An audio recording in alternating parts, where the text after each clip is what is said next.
여러분, 오늘 본문 말씀은 다윗이 고통과 억압 가운데 하나님 앞에 구원을 요청하는 기도를 올려드리는 내용입니다. 좀 더 구체적으로 말하면 사랑하는 아들 압살롬이 반역을 일으켜서 다윗을 죽이기 위해서 달려오는 그 극심한 고통 속에서 지은 시라고 할 수 있습니다. 여러분, 다윗이 압살롬의 반역으로 인하여 얼마나 힘들었겠습니까?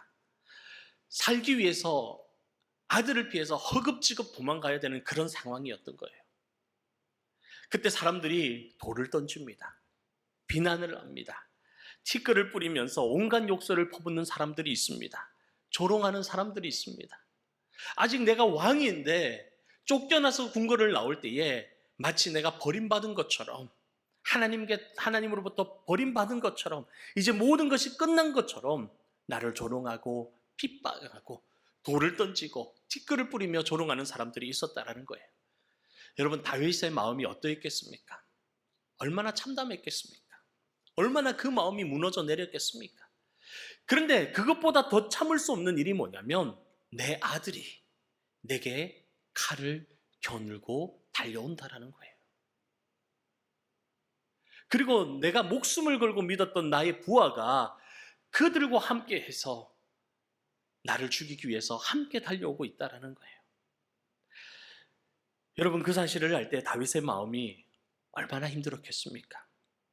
얼마나 무너져 내렸겠습니까? 숨쉬기조차 힘들었을지도 모릅니다.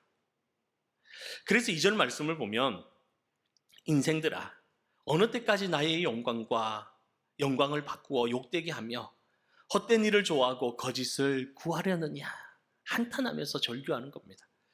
그런데 8절을 보면 다윗이 이런 고백을 합니다. 내가 평안히 눕고 자리도 하리니 라고 말하는 거예요. 그 절규와 한탄 가운데 그 고통 속에서 8절에 다윗이 고백하는 말이 그 속에서 내가 평안히 눕고 자기도 하겠다라는 것을 고백하고 있는 거예요. 대조적인 고백을 하고 있어요. 여러분, 다윗이 믿었던 사람에게 배신을 당하고 아들이 자기를 죽이기 위해서 달려오고 있는 이 혼란스럽고 고통스러운 상황 속에서 다윗은 자기의 마음을 지키고 있는 거예요. 자기의 평온함을, 평정심을 유지하고 있는 겁니다. 이것은 대단히 중요한 겁니다. 도저히 감당할 수 없는 이 상황 속에서 다윗이 어떻게 자신의 마음을 지키며 평안을 유지하고 있는지 우리는 다윗을 통해서 그것을 배워야 합니다. 우리도 그렇게 살아갈 수 있어야 되는 겁니다. 먼저 다윗이 자신의 마음을 이렇게 지킬 수 있었던 이유는 자신이 하나님께 선택받은 경건한 자라는 확신이 있었던 거예요. 하나님이 나를 택했고 내가 하나님께 선택받은 사람이라는 확신이 그 마음속에 있었던 겁니다. 3절을 보면 다윗이 이렇게 말합니다. 여호와께서 자기를 위하여 경건한 자를 택하신 줄을 너희가 알지어다. 여기서 경건한 자는 신앙심이 깊은 사람, 독실한, 거룩하다라는 뜻이에요. 그러니까 하나님 앞에 구별된 사람을 말하는 겁니다. 여러분, 하나님께서는 자기의 일꾼을 택하시는 기준이 있는데 그 기준이 무엇이냐? 바로 경건함입니다. 하나님은 경건한 자를 택하셔서 하나님을 진심으로 경외하는 자를 택하셔서 하나님의 일꾼으로 사용하신다라는 거예요. 그런데 다윗은 자기가 그 일꾼이라는 거예요. 자기가 그 경건한 자라는 겁니다. 하나님께서 나를 택하셨다라는 확신이 그 마음속에 있었던 겁니다. 여러분, 사울이 하나님 앞에 불순종합니다. 그래서 하나님께서 사울을 버리시기로 작정하셨습니다. 그리고 사무엘을 부르시고 이새의 집으로 보내십니다. 그리고 명하신 게 뭡니까? 이새의 아들 중에서 한 사람을 택하여 기름을 부어 새로운 왕으로 세우라는 겁니다. 이새가 아이들을 불러 모읍니다. 그리고 사무엘이 그 아이들을 바라보는데 모두 하나같이 훌륭해요. 특별히 큰아들 앞에 섰는데 엘리압을 바라보니 그 신장이 출중하고 외모가 출중하고 왕으로 세우기에 충분한 요건들을 갖추고 있어요. 그래서 사무엘이 기름을 부어 왕으로 세우려고 할 때에 하나님께서 막으십니다. 그리고 뭐라고 하십니까? 나의 보는 것은 사람과 같지 아니하니. 사람은 외모를 보거니와 나는 무엇을 보신다고요? 중심을 보느니라. 나 여호와는 중심을 보느니라 말씀하세요. 그리고는 이새의 막내 아들 다윗에게 기름을 부어 왕으로 삼으십니다. 여러분, 인간적인 기준으로 보면 엘리압이 왕이 되는 것이 맞습니다.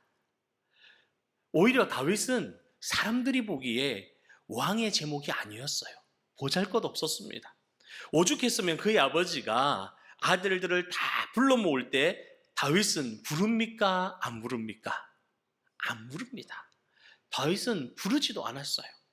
그러나 다윗은 어떤 사람이었느냐? 어릴 때부터 하나님을 경외하는 사람이었어요.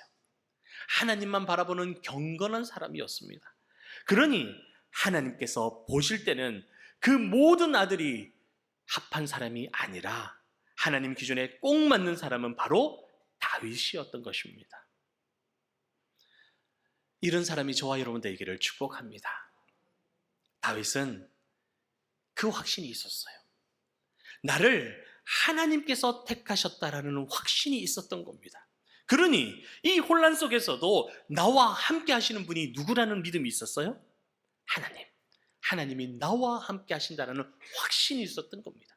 나를 향하여 칼을 겨누고 달려오는 저들과 하나님이 함께 하시는 것이 아니라 누구요? 나와 하나님이 함께 하신다는 확신이 있었던 겁니다. 그러니 내 마음을 담대하게 지킬 수 있었던 거예요. 그 혼란 속에서도 내 마음의 평정심을 잃지 않고 하나님 앞에서 내 마음을 지킬 수 있었던 것입니다.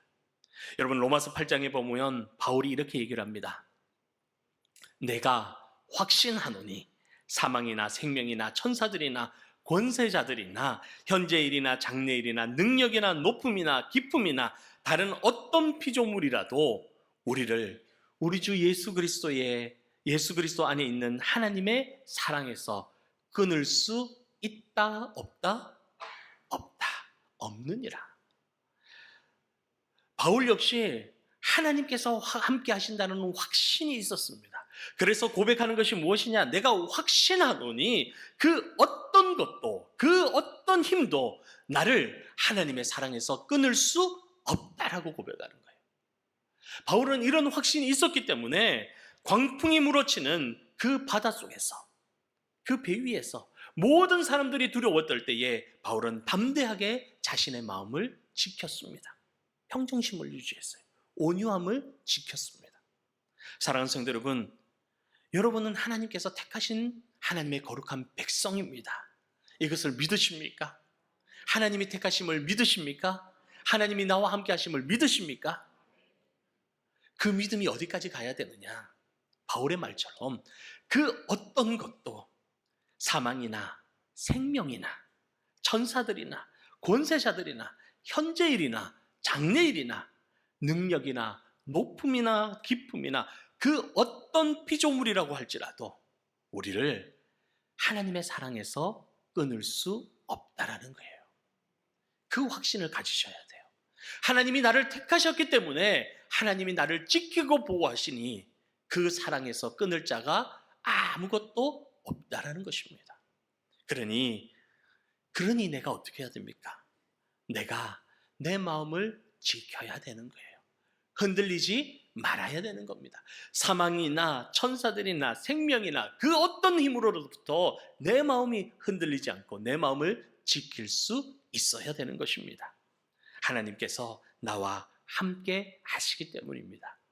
그래서 요한복음 16장에 예수님께서 말씀하십니다. 이것을 너희에게 이르는 것은 너희로 내 안에서 평안을 누리게 하려 함이라. 세상에서 너희는 환난을 당하나 담대하라. 내가 세상을 어떻게 했다고요? 이기었노라. 내가 세상을 이기었노라. 너와 함께하는 내가 세상을 이기었노라. 그러니 담대하라는 겁니다. 두려워하지 말라는 것입니다. 그래서 어떤 환난을 만날지라도 하나님의 거룩한 백성으로서 내 마음을 지키고 주님이 주시는 평온함을 늘 유지하고 지키라고 말씀하는 것입니다. 다윗이 자신의 마음을 지킬 수 있었던 또 다른 이유는 하나님께서 너그러운 마음을 주셨기 때문에 그래요. 1절 말씀을 보면 다윗이 이렇게 얘기합니다. 내 의의 하나님이여, 내가 부를 때에 응답하소서.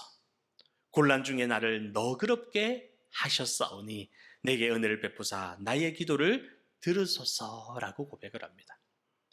곤란 중에 나를 너그럽게 하셨다고 고백하는 거예요. 너그러움을 주셨다는 겁니다. 넓게 만드셨다는 겁니다. 확대하셨다는 것을 의미합니다. 마음과 생각을 넓게 만들어 주셔서 짜증과 스트레스와 온갖 공격으로부터 그것을 능히 감당할 수 있도록 넉넉하게 하나님이 만들어 주셨다는 거예요.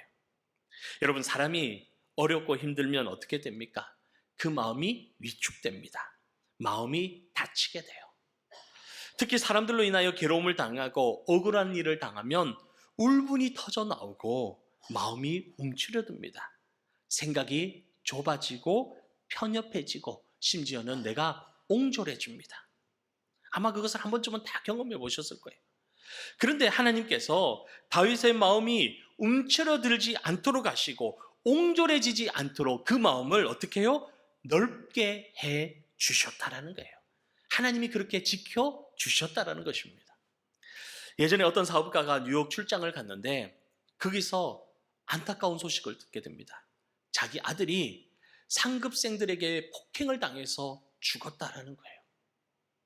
고등학교 2학년인데 이제 다 키웠다고 생각을 했는데 거기서 죽을 거라고 누가 생각을 했습니까? 하늘이 노라고, 하늘이 무너지는 거예요. 그래서 모든 스케줄을 정리하고 한국으로 돌아옵니다. 어떤 심정으로 들어왔겠습니까? 어떤 심정으로 들어왔겠어요? 마음속으로 12번도 더 그들을, 그 가해자들을 죽였다, 살렸다, 죽였다, 살렸다 하면서 들어오는 거예요. 그 마음속에 울분을 토하면서 들어오는데 그 심령 깊은 곳에 하나님의 음성이 역사합니다. 사랑하는 아들아, 내가 십자가에서 너를 용서한 것처럼 너도 용서해라. 너도 용서해라 라는 거예요. 여러분, 만약에 똑같은 상황에 여러분이 놓여 있는데 이런 하나님의 음성이 들리면 여러분 어떻게 하시겠습니까? 여러분 더 짜증나지 않을까요? 더 화나지 않을까요? 제발 하나님, 내 마음속에 말씀하지 마십시오. 내가 어떻게 용서합니까? 그렇게 하지 않겠습니까? 나는 하나님 앞에 용서받았지만 이거는 다른 문제라고 말하지 않겠습니까? 어떻게 내가 용서합니까? 아마 이 아버지도 똑같았을 거예요. 비행기를 타고는 15시간 동안 그 마음속에 계속해서 싸우는 거예요. 그리고 학교에 도착합니다. 학교에 들어가니 학교 관계자들이 얼굴을 들지 못해요. 전부 다 머리를 숙이고 있어요. 그때 그들을 바라보면서 아버지가 처음 연 말이 뭐냐? 괴로워하지 마십시오. 하나님께서 아들을 데려가셨습니다. 하나님께서 모두 용서하신 것처럼 나도 여러분을 용서합니다. 그 말이 입에서 나오더라는 거예요. 그리고는 검사에게 아들을 죽인 피해자들을 관대하게 처리해달라고, 그 피해자들을 간단하게 처리해달라고 탄원서를 보냅니다. 여러분, 복수심과 분노로 가득 찼던 그 마음에 하나님이 역사하시고 하나님께서 너그러운 마음을 주신 것입니다. 하나님께서 하신 거예요. 성도 여러분, 우리가 환난을 당하고 어려운 일을 당할 때 우리는 방방 뛰면서 이성을 잃어버립니다. 그런데 그 결과의 끝은 뭡니까? 그 결과의 것은 뭡니까? 결국 죄악의 길에 서게 되는 거예요. 나도 모르게 방방 뛰면서 그 억울함을 토하면서 그 길을 걸어가다 보니 내가 어디에 서 있게 된다고요? 죄악의 길에 서게 되는 거예요. 마귀는 그걸 원합니다. 어떤 사건으로 인하여 내 마음을 지키지 못하고 평온함을 유지하지 못할 때 내가 죄의 길에 빠지고 마귀의 입술이 되고 마귀의 길을 걸어가도록 마귀는 우리를 조종하는 거예요. 흔드는 거예요. 그래서 우리는 기도해야 됩니다. 어떤 역경을 만날지라도 하나님, 내가 죄의 길에 빠지지 않도록 내 마음을 지킬 수 있도록 도와주시옵소서. 너그러운 마음을 허락하여 주셔서 이 모든 상황 속에서 죄의 길에 빠지지 않도록 붙들어 주시옵소서. 마귀의 입술이 되지 않게 하시고 마귀의 마음이 되지 않게 하시고 마귀의 손길이 되지 아니하도록 내 마음을 지킬 수 있도록 강건하게 하여 주시옵소서. 우리는 기도해야 되는 거예요. 바울과 실라는 억울하게 감옥에 갇혔습니다. 그런데 그 감옥에서 뭐 했습니까? 찬송했습니다. 하나님을 높였습니다. 그랬더니 불평과 원망은 다 사라지고 오히려 한 가정을 구원하는 놀라운 역사에 쓰임받게 되는 것입니다. 요셉은 어떻습니까? 형제들에게 팔려왔습니다. 그곳에서도 모자라서 억울하게 누명을 쓰고 감옥까지 들어가게 됩니다. 얼마든지 하나님을 욕하고 원망할 수 있습니다. 이를 갈면서 내가 이곳에서 나가기만 하면 내 형제들 가만두지 않을 것이다. 나를 이렇게 억울하게 만든 저 여자 그냥 두지 않을 것이다. 얼마든지 이를 깔며 복수심에 불탈 수 있었어요. 그런데 요셉은 어떻게 합니까? 하나님 앞에 죄를 얻지 않기 위해서 다른 마음을 품습니다. 그랬더니 하나님께서 구별된 걸음을 걸어가게 하시고 요셉을 통하여 모두를 용서할 수 있는 넉넉한 마음을 허락하여 주시고 그리고 요셉을 통하여 이스라엘 모든 민족을 구원하게 하십니다. 욥도 마찬가지예요. 모든 것을 잃고 비방거리가 되었지만 하나님의 마음을 가지고 원망하지 않았더니 하나님 앞에서 마귀를 부끄럽게 만드는 일에 쓰임받게 되는 겁니다. 그리고 모든 친구들을 용서합니다. 사랑하는 성도 여러분, 지금 내가 겪고 있는 환난이나 억울함만을 바라보면 나는 죄의 길에 설 수밖에 없습니다. 지금 내가 당하는 고통이 얼마나 큰지 나는 그것만 바라보면 나도 모르게 죄의 길을 걸어가게 되는 거예요. 여러분, 사실 남들이 당하는 고통은 중요하지 않습니다. 내가 당하는 고통이 나에게는 너무나 큰 거예요. 남이 암이 걸릴지라도 그거는 크지 않아요. 내 손에 박힌 가시가 더 아픈 법입니다. 그걸 참을 수가 없는 게 내 마음이에요. 그런데 그 아픈 마음을 쫓아가다 보면 내가 어디에 선다고요? 죄의 길에 서게 되는 겁니다. 그러나 하나님께 기도하면 하나님께서 나를 붙들어 주십니다. 그리고 하나님께서 모든 것을 덮을 수 있는 넉넉한 마음을 나에게 주시는 줄로 믿습니다. 주님이 주시는 너그러운 마음, 그 넉넉한 마음을 가지고 주님이 행하시는 놀라운 일을 바라보는 저와 여러분 되시기를 주님의 이름으로 축복합니다. 그리고 끝으로 다윗이 자신의 마음을 지킬 수 있었던 이유는 세상의 어떤 것과도 바꿀 수 없는, 비교할 수 없는 기쁨이 다윗의 마음에 있었다라는 거예요. 오늘 7절 말씀을 보면 다윗이 이렇게 얘기합니다. 주께서 내 마음에 두신 기쁨은 그들의 곡식과 새 포도주가 풍성할 때보다 더하니이다. 세상 사람들은 재물을 통하여 기뻐합니다. 재물의 풍성함으로 여유를 얻습니다. 만족함을 얻습니다. 그런데 하나님의 사람들은 어떻습니까? 그 세상의 풍족함, 세상의 넉넉함으로 만족함을 얻는 것이 아니라 세상이 줄 수 없는 하나님의 기쁨으로, 주님이 주시는 그 기쁨으로 평안을 누리는 줄로 믿습니다. 그게 하나님의 백성이에요. 그 대표적인 모습이 바로 하박국 선지자입니다. 하박국 선지자는 이렇게 고백합니다. 비록 무화과 나무가 무성하지 못하며 포도나무에 열매가 없으며 감람나무에 소출이 없으며 밭에 식물이 없으며 외양간에 소가 없을지라도 나는 여호와로 인하여 어떻게 한다고요? 즐거워한다는 거예요. 아무것도 없음에도 불구하고 내가 원하는 것이 하나도 생겨나지 않음에도 불구하고 나는 여호와로 말미암아 즐거워하며 나의 구원의 하나님으로 인하여 기뻐합니다 라고 고백하는 거예요. 이 고백이 저와 여러분의 고백 되시기를 축복합니다. 내가 기도하는 것들, 내가 원하는 것들, 내가 바라는 것들 하나도 이루어지지 않을지라도 주님이 나와 함께 하심에 감사하며 주님이 주시는 기쁨으로 말미암아 찬송하며 나아갈 수 있는 저와 여러분 되시기를 축복합니다. 내가 가진 모든 것을 잃어버리고 세상이 무너지고 모든 사람이 나를 비방한다고 할지라도 오직 나는 여호와 하나님으로 인하여 기뻐하는 것입니다. 그래서 다윗은 이것을 주께서 내 마음에 두신 기쁨이라고 고백합니다.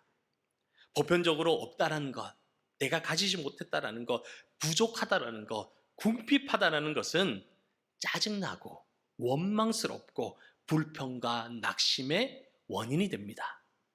그러나 하나님께서 내 마음에 기쁨을 두시면 세상에서 재물을 얻을 때보다, 재산이 풍족할 때보다 더 크고 놀라운 기쁨을 누리게 될 줄로 믿습니다. 예수님께서는 이렇게 말씀하십니다. 내가 너희에게 이것을 이름은 내 기쁨이 너희 안에 있어 너희 기쁨을 충만하게 하려 함이니라. 아멘. 주님이 내 안에 계시면, 주님이 주시는 기쁨이 있으면 내 안의 기쁨이 충만하여 차고 넘치는 기쁨이 되게 만들어 주신다라는 것입니다. 여러분, 예수님과 함께하면 하늘의 기쁨이 우리 마음에 충만할 줄로 믿습니다.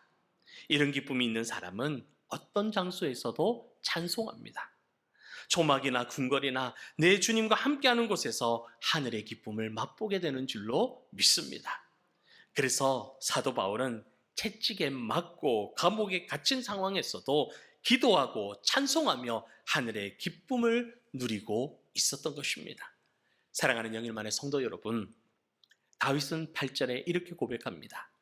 내가 평안히 눕고 자기도 하리니 나를 안전히 거하게 하시는 이는 오직 여호와이시니라. 내가 이 모든 환난과 궁핍한 상황 속에서, 이 혼란 가운데서도 내가 어떻게 해요? 평안히 눕고 자기도 한다라는 겁니다. 그런데 이 모든 은혜가 누구로부터 온다는 겁니까? 여호와 하나님으로부터 누릴 수 있다라는 것입니다. 다윗 자신은 부족하지만 나를 지키시는 하나님은 용맹하시며 용사가 되시며 방패가 되시고 구원의 뿔이 되시고 피난처와 같은 분이라는 것을 믿었던 겁니다. 그 하나님께서 나와 함께 하신다고 생각하니 마음의 불안과 두려움, 미움과 분노, 근심과 걱정, 절망감 모두가 다 사라졌던 것입니다. 그래서 평안한 마음으로 저녁에 자고 아침에 일어날 수 있다고 고백합니다. 여러분, 오늘 우리도 마찬가지입니다. 어떤 역경 속에서도 나와 함께 하시는 하나님, 그 하나님을 의지할 때 내 마음의 평온을 지킬 수 있는 줄 믿습니다. 하나님의 평강이 그리스도 예수 안에서 너희의 마음과 생각을 지키시리라. 하나님의 평강이 그리스도 예수 안에서 너희의 마음과 생각을 지키시리라. 하나님이 약속하셨습니다. 이제 이 약속의 말씀을 의지하여 한 주간도 다윗처럼 나의 마음을 굳건하게 지키는 승리의 성도가 되시기를 주님의 이름으로 축원합니다.